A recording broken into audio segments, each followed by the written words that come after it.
What's up YouTube, Linux Fan Man here, just dropping another quick video about a Modchip install on a PlayStation 1 5501 with a PU18 motherboard.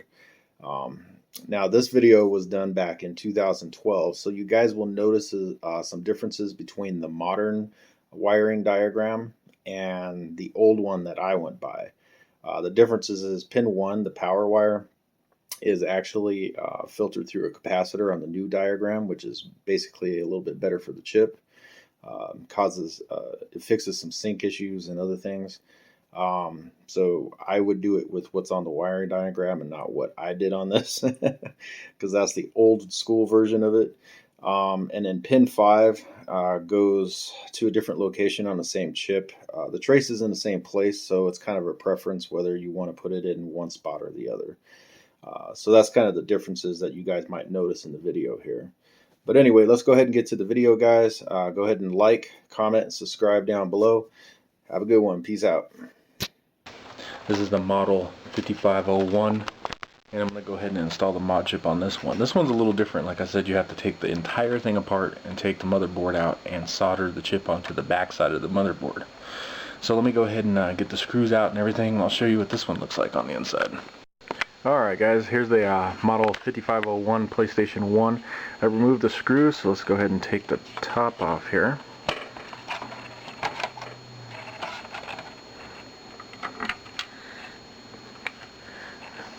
And right away I can see it's a completely different PlayStation as far as where things plug into it. Completely different in mine. And of course this is like the other one where you got to disconnect all the cables here. You have to take the laser assembly out. So let me go ahead and do that there, guys. Alright guys, so once again I removed all the cables. The power cable that went from here to here, this is actually the memory card and controller cable that went from here to here, and this is the lens power and the lens ribbon cable, and also took the drive assembly off, which is right here, along with this power and its ribbon cable. Power going from the actual power supply there, power supply board, and this is the cable that went to the memory card and controller part of it. So now what we're going to have to do is go ahead and remove this big old metal shield again, just like on my other one, and it looks like it's just 4 screws there, so let me go ahead and do that.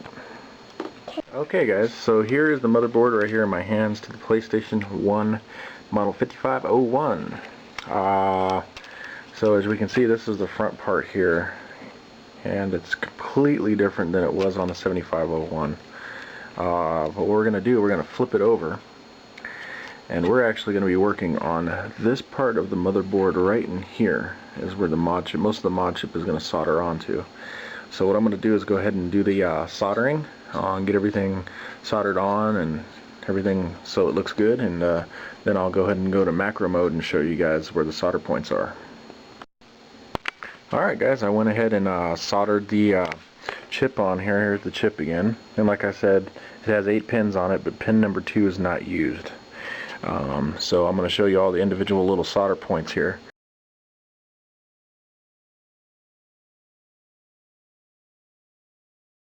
Alright guys, the first one there is for the red wire. That's wire number 1, or actually off of pin number 1, and it's right there, if you guys can see that. Okay, next one is going to be the white wire, which is pin number 3, which is right there, right next to that little cap.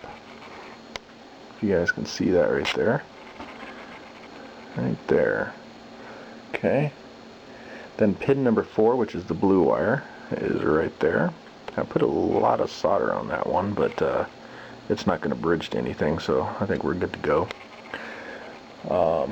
Then pin number 5, which is right underneath that chip, and that's that green one I was talking about earlier, where you don't have to connect it if you don't need to. But I went ahead and connected it for him so he can play his regular PlayStation games also. That's right there, off underneath that chip there on that little pad. Then the yellow wire is pin number 6, which goes right there. You guys can see that. and then purple is pin number 7, which goes right there. And that's about it, guys. Everything's all soldered up, and all I gotta do is put everything back together. So just basically the reverse of taking it apart. Just put everything back together like you took it apart, and we're gonna go ahead and plug it in and see if she works. Alright guys, here we are. Here's the 5501 model PlayStation, and I've already tried a regular disc. This is the disc that it had in it with it when he dropped it off to me, and the regular disc works just fine. So now we're going to do a copied disc of one of my son's discs, Scooby-Doo, and we're going to stick it in there and see if she'll boot a backup copy.